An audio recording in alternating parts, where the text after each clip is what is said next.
Jakarta sekalipun tak lagi jadi ibu kota, dia tetap menjadi epicentrum peradaban politik secara umum. Betapa pentingnya partai memenangkan pertarungan di Jakarta, Pak. Politik kita ini kan penuh dengan misteri. Kalau Kimplas terwujud, ya ini soal siapa yang dimajukan. Ridwan Kamil kah ataukah yang lain?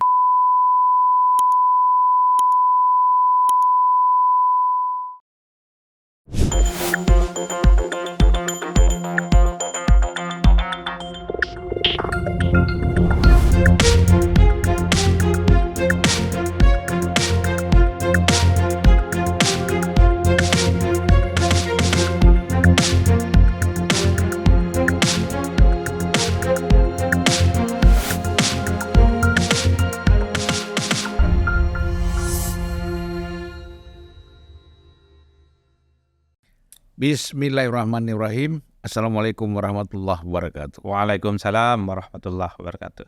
Salam sejahtera buat kita semua, para penonton Unpacking Indonesia. Selamat datang Bung Adi Prayitno. Siap, mantap Bang. Kalau Adi Pratikno dipikir saudara Mensesnek. Adi Prayitno. Walaupun teman dekat Mensesnek ya. Enggak juga ya. Enggak. Saya temannya Bang Zulfan aja. Bung Adi, ini kita sudah lama sekali tidak taping, terutama Unpacking juga sudah baru hari ini mulai taping ini. Tadi dengan Adi Armando, sekarang dengan Bung Adi, ya. Jadi kita baru mulai lagi ini. Setelah saya juga ada di luar kota, kemudian kembali ke Jakarta membenah-benahi segala macam. Nah, alhamdulillah kita bisa ketemu lagi di studio Unpacking Indonesia. Pasti banyak sekali yang menarik. Saya mengikuti terus komen-komen, statement, opini dari Adi Pray tentang situasi politik di tanah air kita. Dan menurut saya yang paling banyak memberikan opini itu Adi Pray. Waduh.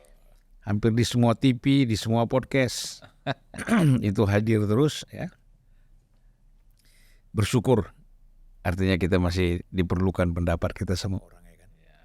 Nah, itu kan yang penting bersyukur dulu.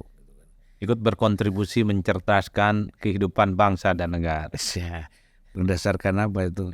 Itu template PPKN dan pelajaran P4 dulu. Berdasarkan Pancasila dan Undang-Undang Dasar 45 kan? Ya.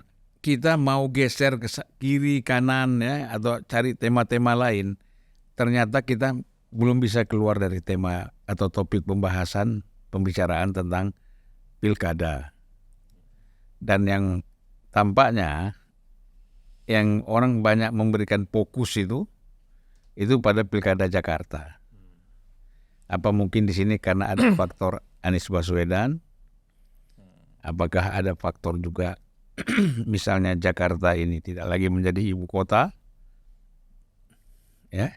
Atau banyak hal ya kita lihat.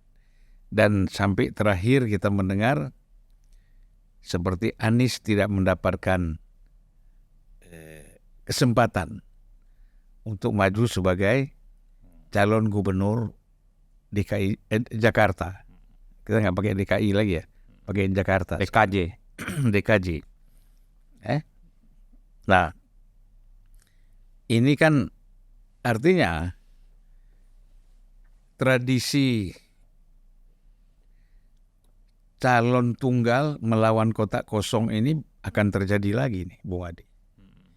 Sebagaimana dulu pernah kita lihat di Makassar ya, wali kota Makassar lawan kotak kosong, tapi itu anehnya yang menang kotak kosong. Kotak kosong banyak Bang, bukan hanya di Makassar, di berbagai tempat lah persisnya. Gitu ya. Tapi yang menang cuma di Makassar. Main di Makassar. Nah jadi kalau kita lihat di sini kan artinya bisa juga nih kalau misalnya Ridwan Kamil lawan kotak kosong, bisa saja Ridwan Kamil kalah.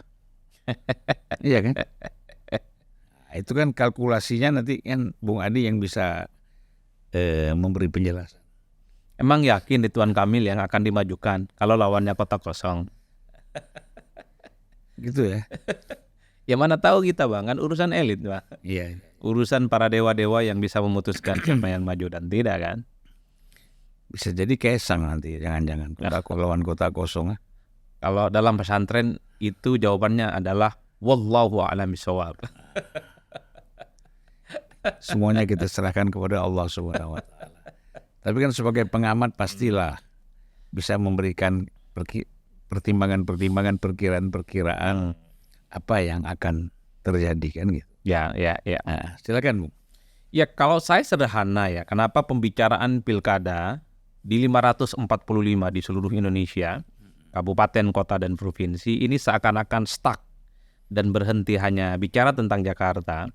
Ini menandakan bahwa Jakarta sekalipun tak lagi jadi ibu kota, dia tetap menjadi epicentrum peradaban politik secara umum. Jadi salah satu parameter politik yang kemudian selalu dijadikan sebagai instrumen betapa pentingnya partai memenangkan pertarungan di Jakarta. Bahkan dalam banyak hal, kiblat politik di seluruh tempat ini, daerah-daerah itu akan melihat bagaimana konstelasi politik yang ada di Jakarta. Yang kedua tentu ini tidak terlepas dari residu Pilpres 2024 ya. Apa residunya? Soal bagaimana kemungkinan Anies bertanding kembali di Jakarta yang dulu sempat dideklarasikan dan diusung oleh sejumlah partai, PKB, PKS, dan Nasdem, kemungkinan melawan dengan kubu Kim. Ini kan seakan-akan ingin mengulang bagaimana persaingan Pilpres khususnya itu kemudian direplika di Jakarta. Tapi belakangan yang ramai itu bicara tentang soal bagaimana potensi Kim Plus. Kalau Kim Plus ini sebenarnya hanya satu partai di luar Kim yang bergabung. Kecuali kita tambahkan Bang, Kim, Plus, Plus, dan Plus. Kalau plusnya 3 berarti ada kemungkinan 3 partai itu akan bergabung dengan Kim. Siapakah 3 partai itu? Kalau kita mendengar pembicaraan publik, komen-komen netizen di medsos, dan percakapan para pegiat-pegiat demokrasi dan politik, yang sangat mungkin bergabung itu adalah PKB, Nasdem, dan PKS. Kan begitu jalan ceritanya. Dan Kim Plus ini juga sangat kelihatan tidak menyertakan PDIP menjadi bagian di dalamnya. Efeknya apa? Potensial kota kosong karena 3 partai non-Kim di luar PDIP ini bergabung dengan Kim. Yang kedua PDIP sendirian dan tak bisa memajukan calon sendiri. Kan itu yang kemudian ditafsirkan oleh publik. Apalagi tanda-tanda 3 partai yang sudah mendukung Anies ini belakangan iman politiknya tidak sekokoh dulu Bang. PKB kalau kita roasting nomor 1 sebagai partai politik yang menyatakan dukungan ke Anies belakangan nyaris tak pernah bicara lagi tentang urgensi Anies Baswedan maju di Pilkada Jakarta. Bahkan PKB sangat kelihatan unhappy. Nggak senang tuh dengan proposal politik PKS mengusulkan duet antara Anies Baswedan dan Sohibul Iman. Beberapa waktu yang lalu PKB digoda oleh Gerindra untuk menjadi bagian dari Kim. Beberapa hari yang lalu juga Muhaimin Iskandar juga bertemu dengan Kaisang Pangarep yang mereka sudah bicara tentang koalisi di Jakarta dan Jawa Tengah. Ini kan semacam bridging dan kode alam. PKB yang sudah mulai perlahan mengurangi intensitas pentingnya Anies di Jakarta, perlahan sudah mulai berkurang dan menunjukkan kemesraannya dengan kubu Kim. Itu pada level PKB. Nasdem, tentu kita agak sedikit kaget dengan pernyataan Bang Ahmad Sahroni ya. Apapun judulnya, Bang Ahmad Sahroni ini kan orang penting di Nasdem. Ia mengatakan bahwa tak ada jaminan bahwa Nasdem itu akan mengusung dan memberikan rekomendasi kepada Anies nanti di ujung. Kalau yang ngomong ini hanya sebatas kader Nasdem biasa, kader-kader di bawah, mungkin orang menganggap ini nggak penting. Sahroni orang penting Bang di Nasdem. Bendahara umum, elit yang saya kira dalam banyak hal, statement-statement politik dan sikapnya ini dianggap sebagai representasi dari Nasdem. Dan tak ada juga misalnya teguran, klarifikasi yang terkait dengan pernyataan Bang Ahmad Sahroni. Nah, yang terakhir soal PKS. Dulu kita tahunya PKS ini kan cinta matinya ke Anies Bang. Kalau ada kaitannya dengan Anies, mau bertanding, mau ikut politik, biasanya PKS bukan hanya pasang badan, tapi juga sibuk mencarikan perahu supaya bisa berlayar. 2-3 hari lalu, kita mendengar bagaimana PKS mengultimatum Anies. Awal Agustus, Anies kalau tidak mendapatkan tambahan dukungan partai di luar PKS, PKS mencoba untuk membuat plan yang selanjutnya apa? Soal kemungkinan membentuk dan bergabung dengan koalisi yang lain. Di situ ada Kim, dan di situ mungkin kemungkinan akan berkoalisi dengan Ridwan Kamil yang akan diusung oleh kubu Kim. Nah, ini tanda-tanda alam, Bang. Itu artinya apa? Pembicaraan tentang Kim Plus itu tidak lahir dalam ruang hampa, tapi dia lahir sebagai satu resultante, sebagai sebuah stimulus politik yang muncul dari gelagat dan elit-elit partai non-Kim yang awalnya dukung Anies. Sangat mungkin mereka secara perlahan iman politiknya bergoyang. Meski harus kita akui, kalau per hari ini PKB, PKS, dan Nasdem tidak terima disebut sebagai partai yang akan meninggalkan Anies. Dan mereka juga tidak mau dituding sebagai partai yang kemudian hari ini mendeklarasikan Anies dan kemudian akan berbelok di kemudian hari. Mereka nggak mau, Bang. Inilah yang kemudian akan kita tunggu dan kita akan uji. Betul tidak? 3 partai ini tidak seperti yang dibayangkan orang akan begitu mudah berkoalisi dengan Kim. Ya, gejala-gejalanya kan sudah kelihatan ya. Misalnya PKS itu kemarin juga membuat pernyataan mendukung Bobi di Sumatera Utara. Ya. Ini kan kasih sinyal sebenarnya ya bahwa PKS itu bisa bergabung dengan Kim kan. Nah, mungkin dia mulai dulu dari Sumatera Utara dan kemudian akan menuju Jakarta kan gitu. Ya. Kan itu tinggal selangkah lagi. Nah, kalau menurut saya walaupun Nasdem, PKB tidak mau menerima prediksi orang bahwa mereka akan meninggalkan Anies, tapi kan gejala-gejala juga semuanya kita sudah tahu. Apa yang disampaikan oleh Mas Hadi tadi. Nah, oleh karena itu sebenarnya tinggal harus ada ketegasan. Kalau memang apakah Ridwan Kamil atau siapa nanti yang diusung oleh Kim Plus melawan kotak kosong, harus lebih segera aja. Gak usah tunggu-tunggu lama karena kotak kosong juga perlu sosialisasi kan? Ya. Ya kan? Walaupun kotak kosong tuh perlu sosialisasi agar masyarakat itu tahu siapa yang mereka lawan. Ya. Gitu. Nah, jadi saya juga tadi saya sudah yakin bahwa kalau kotak kosong melawan Ridwan Kamil, tapi ternyata bisa saja ya. Bukan Ridwan Kamil, bisa yang lain ya. Ya, saya sudah mulai bicara itu, Bang. Siapa yang bisa menjamin dan menggaransi kalau memang di Jakarta itu lawannya kotak kosong, yang dimajukan dari Kim Plus itu Ridwan Kamil. Politik kita ini kan penuh dengan misteri. Ada 3 misteri dunia yang sering kita ulang, Bang. Kematian, rezeki, dan jodoh. Nah, ini kalau mau ditambahkan nih, misteri yang keempat. Kalau Kim Plus terwujud, ya ini soal siapa yang dimajukan. Ridwan Kamil kah ataukah yang lain? Kan kalau melawan kotak kosong, kan tak harus Ridwan Kamil yang punya nama besar. Iya. Tak harus Ridwan Kamil yang populer. Tak harus Ridwan Kamil yang punya elektabilitas menjulang. Buang-buang energi namanya. Ibarat orang mau tangkap burung pakai meriam, kan kira-kira begitu, Bang. Jadi energinya terlampau mubazir. Kenapa saya ngomong begini? Karena memang realitas politik kita dari dulu penuh dengan misteri dan teka-teki yang sangat sulit untuk bisa ditebak.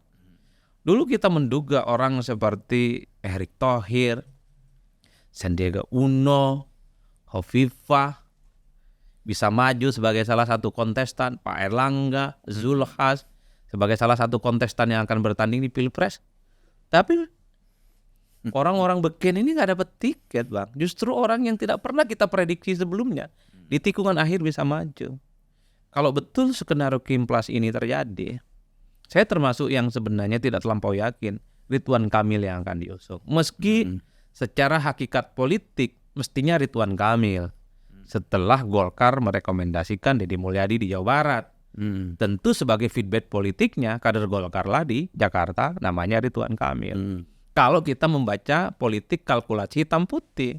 Tapi kalau kita membaca politik ada spektrum lain, di mana hentakan-hentakan akhir itu seringkali menimbulkan kejutan.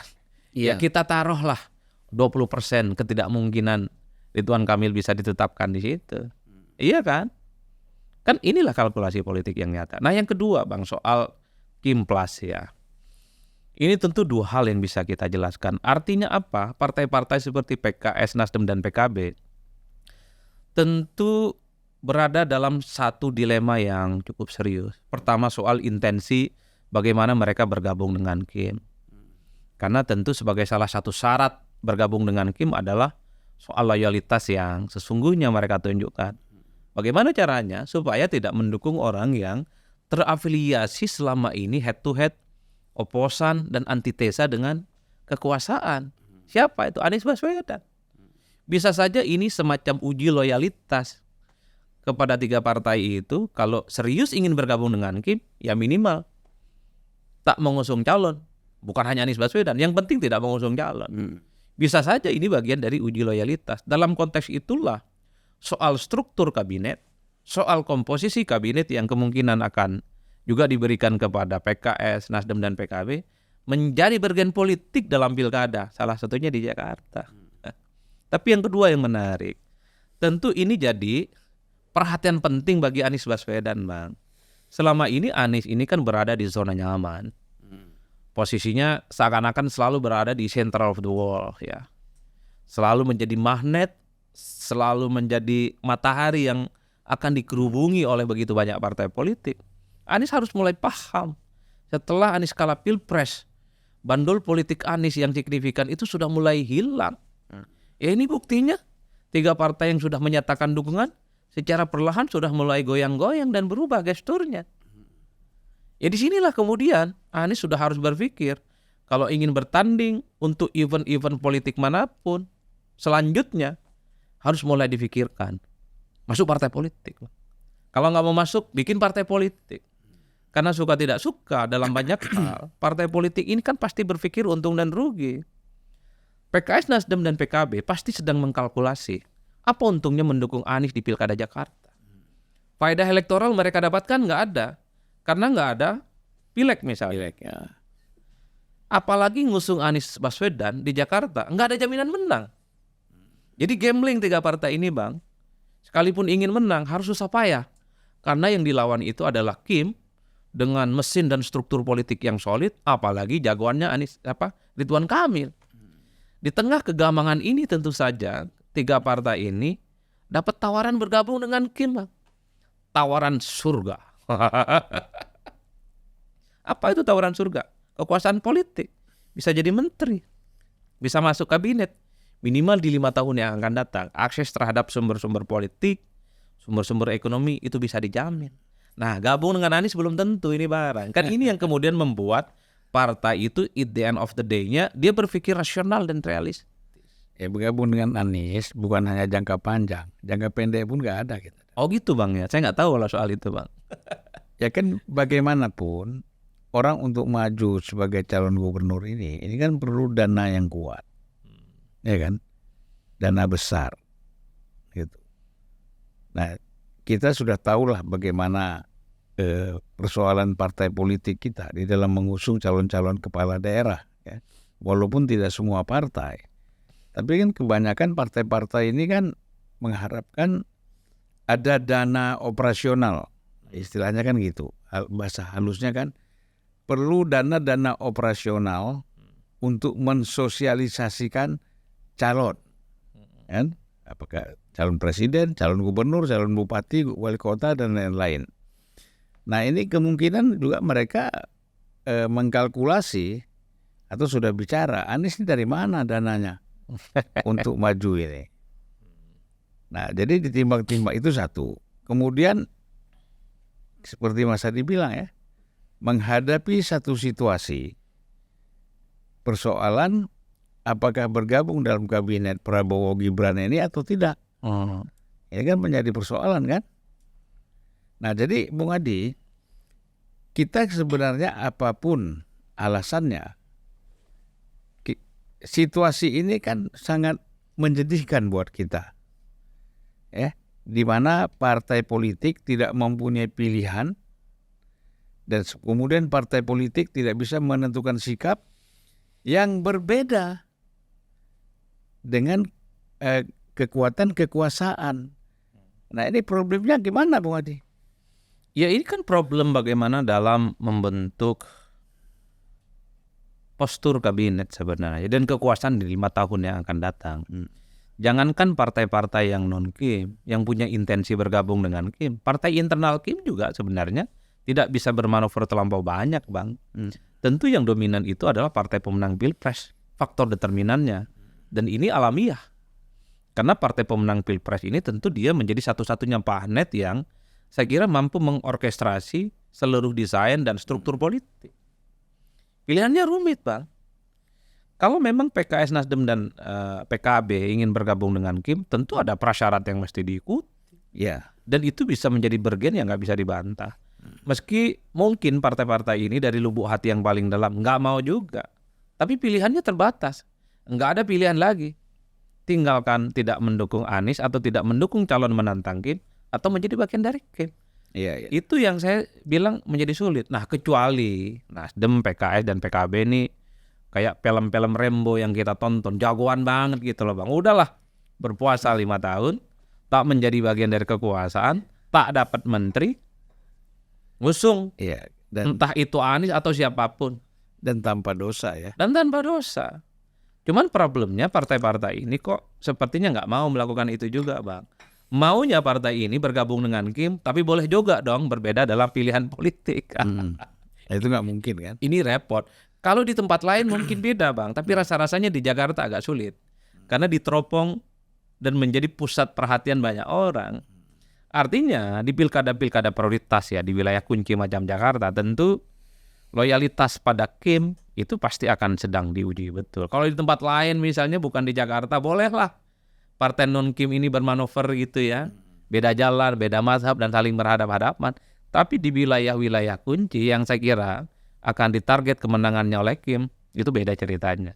Jadi wilayah kunci itu termasuk DKI, Jakarta, bisa Banten, kemudian bisa Jawa Barat, Jawa Timur, Jawa Tengah. 5 ya. Sangat mungkin. Yang saya khawatirkan, apa yang terjadi di Jakarta, dinamika politik hari ini juga merembet ke banyak tempat. Di Jawa Barat, siapa yang tidak khawatir atau siapa yang bisa menjamin bahwa di Jawa Barat ini potensial Kim plus? Kalau di Jakarta bisa terwujud, kenapa di Jawa Barat tidak? Iya. Kalau di Jawa Barat dan di Jakarta terwujud Kim plus, kenapa di Jawa Timur tidak? Atau di Banten? Kalau di tempat lain, di wilayah-wilayah kunci ini, Kim plus itu terwujud, kenapa di Banten tidak? Per hari ini di Banten memang terkesan ada perang saudara antara Golkar dan Gerindra. Golkar itu ingin memajukan Airin, yang satu itu Gerindra memajukan Andra Soni yang didukung oleh mayoritas partai Bang. Itu per hari ini. Pilkada kita ini bukan soal siapa yang hari ini muncul, bukan soal siapa yang deklarasi, tapi siapa yang didaftarkan ke KPU.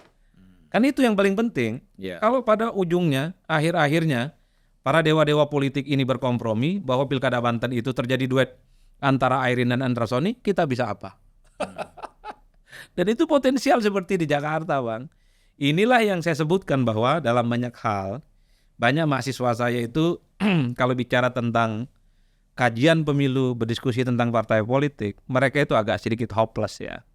Apa yang kita bicarakan seringkali tidak inline dengan realitas politik yang sesungguhnya. Contoh, kita kan sering bicara tentang bagaimana partai itu sebagai instrumen demokrasi yang sangat penting di negara ini. Coba sebutkan fungsi partai politik. Rekrutmen dan kaderisasi sebagai upaya untuk menyediakan kepemimpinan nasional. Dalam konteks ini diuji. Loh, kok pilkada pada sepi, pada nggak mau menciptakan kader-kadernya? Kan begitu Bang. Dalam konteks itulah kemudian antara Dasein and Dasolen, hal-hal yang idealitas dengan yang terjadi itu kan berbeda. Mahasiswa sore itu saya dalam banyak sangat kritis bertanya tentang itu. Mereka capek. Pak Adi, apakah teori partai politik ini masih berlaku untuk kita? Udahlah lipat aja yang kayak gini nih, nggak penting. Sama tidak pentingnya ketika bicara tentang etika politik di negara ini. Mereka bicara begitu. Kalau mau konsisten partai politik, sekalipun tak mengusung Anies nih, PKB punya jagoan kok. Ada Ida Fauzia, ada Lulu Nurhamidah, Iya, Iya kan? ada Zazilul. Ada Jazilul yang saya kira keren dan mantap toh. Iya, Nasdem punya jagoan, ada Wibi, masih muda, ada Saroni. ada Syahroni. PKS, apalagi PKS banyak sekali. Iya. Sohibul Iman lulusan Jepang, mantan rektor Paramadina, Siswono. ada Suswono, ada Ustadz Syaihu, banyak sekali bang. Kan ini yang kemudian menjadi tanda tanya orang. Kalau memang ketika partai ini ingin menyolidkan barisan, maju sebagai kontestan penantang di pilkada, salah satunya di Jakarta, masa iya sih nggak bisa gitu loh bang? Secara kepartaian 3 partai ini sudah cukup. Tinggal cari orangnya siapa. Bukankah pertandingan kalah menang itu bonus sebenarnya? Yang paling penting adalah bagaimana memuliakan kader-kader terbaik mereka.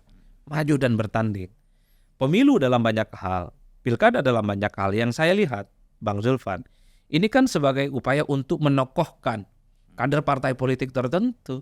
Sebut saja kalau di PKS itu maju ya, PKB maju ya, Nasdem. Sekalipun mereka kalah nanti, kan pendokohannya kuat bang. Iya.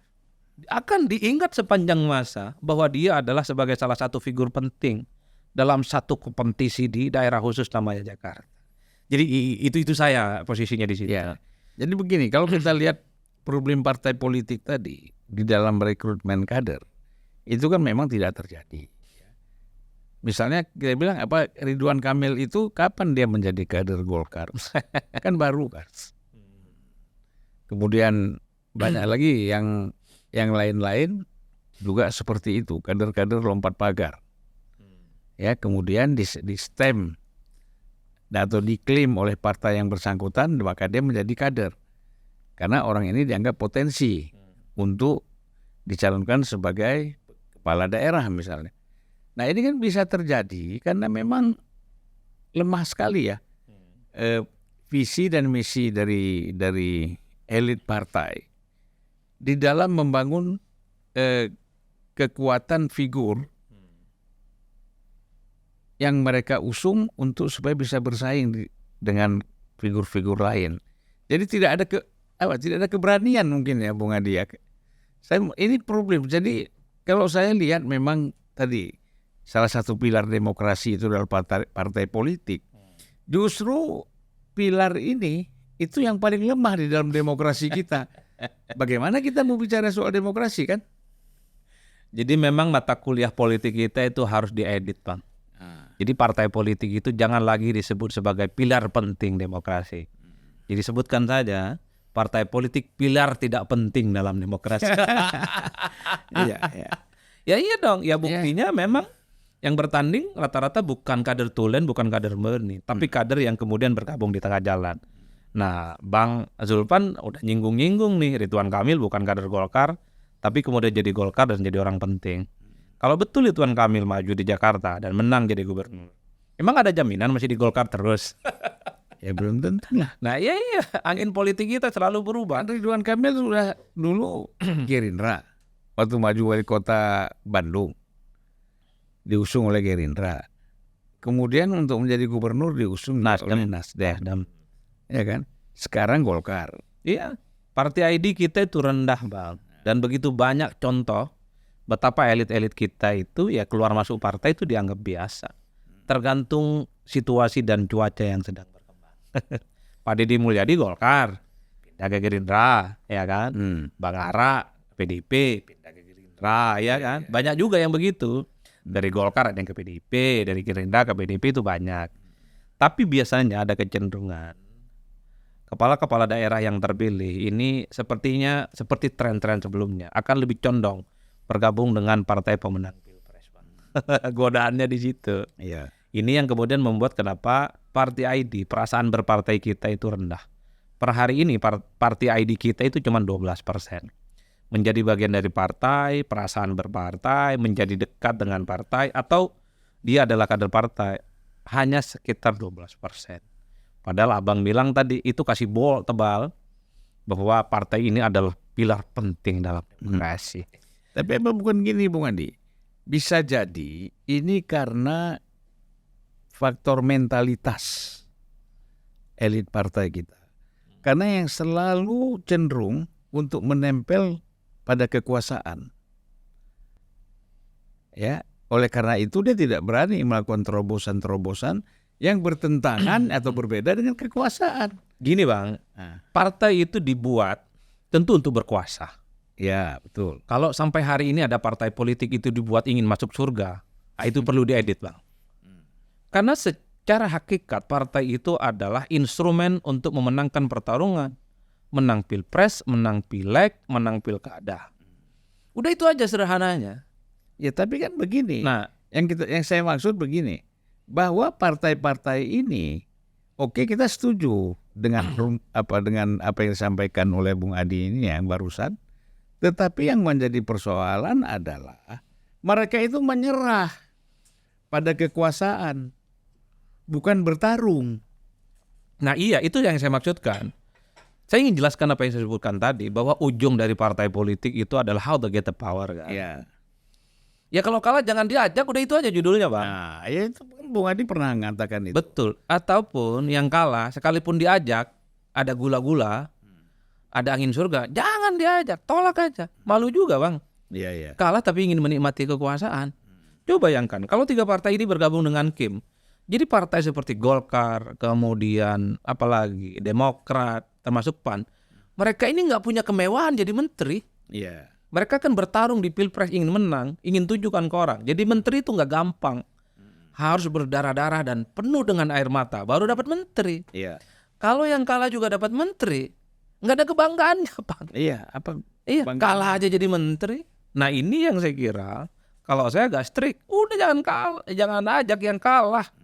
Kalaupun mau ada ajakan, jangan maulah gitu loh. Iya, iya. Minimal menjaga hati dan perasaan pemilihnya. Dan yang pernah melakukan hal itu kan PKS dengan PDIP ya. Ya, Dari pengalaman kita pada masa SBY dulu kan. betul. Kan gini juga Bang, partai ini kan sering mengatakan bahwa dia bekerja atas nama rakyat. Sebelum memutuskan politik, ada serapan aspirasi yang muncul dari konstituennya. Boleh tuh diuji Bang. Jadi partai-partai yang kalah dalam pilpres ini tanya dulu ke konstituennya. Betul tidak konstituennya itu merestui mereka untuk bergabung dengan Kim atau tidak? Kan begitu jalan ceritanya. Iya. Nah, tunjukkan ke kita kalau konsensus di antara para konstituen partai itu sudah menyetujui atau tidak. Jangan hanya klaim, kita sudah tanya kepada pemilih kita setuju. Mana buktinya? Apa instrumennya? Entah itu survei kek, entah polling internal kek. Ya minimal partai ini sesuai dengan apa yang diomongkan. Karena mereka selalu mengklaim instrumen penyambung lidah rakyat. Konstituen. Konstituen. Nah inilah yang kita nggak mau. Rakyat ini hanya jadi sapi perah kalau setelah pemilu. Setelah itu ditinggal, nggak penting. Jadi dalam konteks inilah yang kita khawatirkan. Bagi saya bukan soal Anies nggak dapat tiket, nggak dapat tiket, Bang. Itu nggak penting. Bukan soal Ahok bisa maju tidak, bukan. Karena hakikat dalam pemilu adalah orang lawan orang, bukan orang lawan kota kosong. Itu kompetisi Bang. Kalau orang lawan dengan kota kosong bukan kompetisi Bang. Hore-hore aja ini judulnya. Ini yang harus dipikirkan oleh partai. Oke lah 3 partai itu digoda untuk gabung. Satu aja nggak mau bergabung dengan Kim. Nggak harus usung Anies, yang lain siapalah. Yang penting jangan melawan kota kosong. Tapi kalau bicara tentang Jakarta, masih ada harapan. Tak ada kota kosong. Anggap Kim Plus ini terwujud secara nyata ya. PKS, Nasdem dan PKB bergabung. Harapannya tentu pada calon perseorangan yang saat ini sedang verifikasi faktual tahap kedua. Kalau verifikasi faktual tahap kedua diterima, barang ini bisa lolos Bang. Dharma Kun kalau tidak salah ya. Bang Lekun. Nah ya Bang Lekun ya. Nah ini kalau ini lolos, dia disahkan sebagai kontestan, maka Kim Plus akan melawan perseorangan. Meski publik juga sudah tahu ngelawan yang perseorangan kayak gini kan tidak terlampau butuh energi besar. Iya. Tentu dengan tanpa mendahului kehendak Tuhan Bang. Ini sudah bisa ditetapkan siapa pemenangnya. Kira-kira begitu jalan ceritanya. Iya, iya. Nah itu yang saya bayangkan. Intinya siapapun yang mau maju, siapapun yang mau berkompetisi, sebisa mungkin memang kota kosong itu harus dihindari. Karena kalau mau jujur sebenarnya soal potret kandidasi di Jakarta, di Banten, di Jawa Tengah, di Jawa Timur, di Jawa Barat, dan di provinsi-provinsi lain, kabupaten kota lain di seluruh Indonesia, saat ini sangat tergantung bagaimana elit-elit itu memberikan rekomendasi. Di tangan elit lah apakah kotak kosong atau tidak itu bisa terwujud. Itu kuncinya, Bang. Saat itulah kemudian bergeser. Kalau sudah ditetapkan calon, rekom keluar, rakyat akan memutuskan siapa yang akan menang dan kalah. Ya, tapi kan begini ya. Tidak ada lagi tradisi di dalam partai politik kita.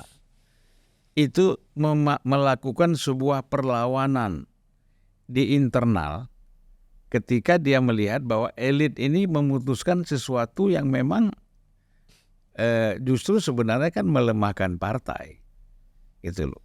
Apa yang diharapkan partai politik ini sebagai sebuah instrumen demokrasi yang untuk berjuang, ya, menegakkan kebenaran misalnya, menegakkan katakanlah slogan-slogan keadilan, ya, restorasi dan macam-macam istilah yang digunakan, tapi itu kan hilang sama sekali. Nah, biasanya kan kalau ada yang seperti ini ada penolakan juga, sikap-sikap yang oportunistik yang dilakukan oleh elit partai. Biasanya kan ada penolakan juga dari internal partai, dari kekuatan-kekuatan internal. Ini nampaknya semua sudah tidak ada. Atau istilahnya dulu kalau kita sering pakai, kok semuanya ini dari ketua umum sampai ke bawah sudah terregimentasi. Ya kan? Kena rezim gitu. Nah, sudah menyesuaikan diri semuanya dengan rezim. Ya kalau kita belajar studi-studi ilmu politik, itu yang disebut dengan oligarki partai. Jadi orang seperti Robert Michel, Mosca, Pareto mengatakan elit politik itu hanya segelintir orang. Dia pengurus kunci, posisinya strategis, tapi dia bisa menentukan segala-galanya soal arah kebijakan dan keputusan partai. Ya di pilkada ini nyatanya. Siapa yang bisa memutuskan? Elit di partai, Bang. Iya. Karena kalau dia memang demokratis partai, tanya dulu konstituennya, boleh tidak bergabung dengan Kim? Haram tidak menjadi bagian dari kekuasaan? Kan itu tidak dilakukan. Ini yang saya kira memang pada level tertentu harus diakui sebagai sebuah organisasi politik. Partai salah satunya dalam banyak hal. Dia terkungkung oleh kekuasaan-kekuasaan orang-orang tertentu yang dia menjadi faktor kunci dalam memutuskan keputusan. Itu di partai dan nyata. Dan di organisasi yang lain ada, Bang. Organisasi-organisasi mahasiswa juga berlaku.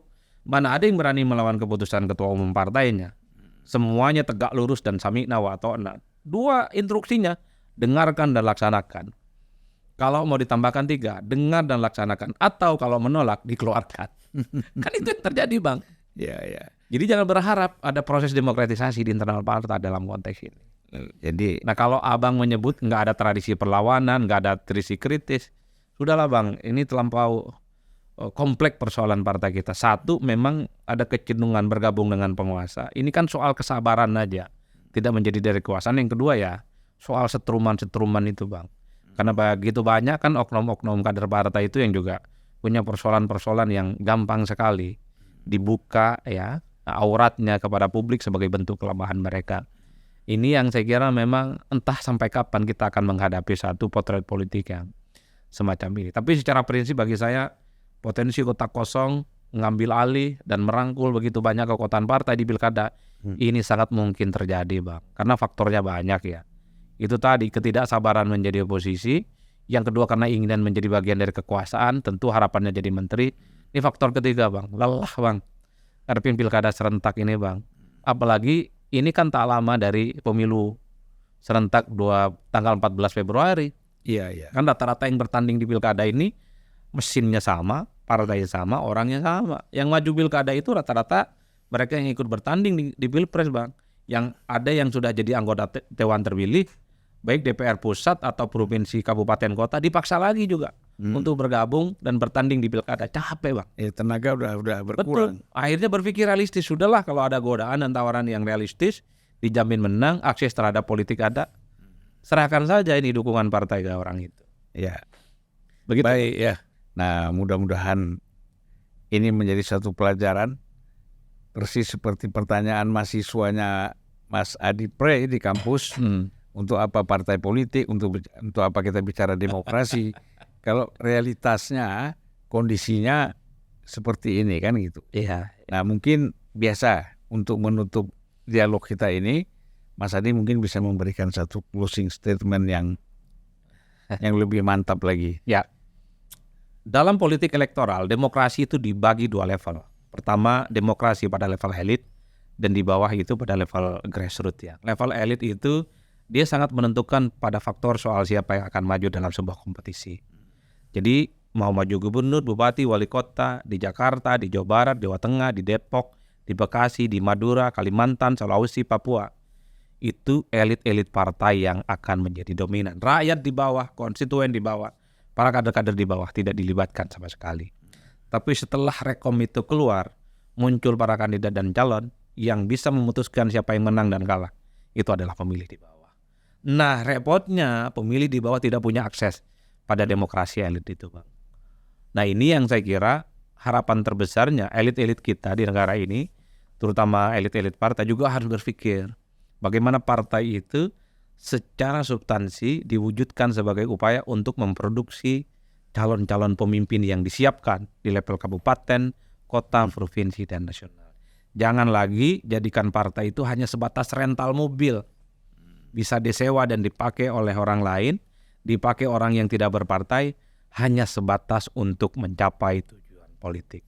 Hindari itu. Atau di dalam bisnis, jangan hanya sekedar dipakai untuk pemenang tender. Ya kan? Dipakai, ada perusahaannya banyak, tapi nggak pernah dipakai. Kapan dia dipakai? Saat ada tender dipinjam sebentar. Ya.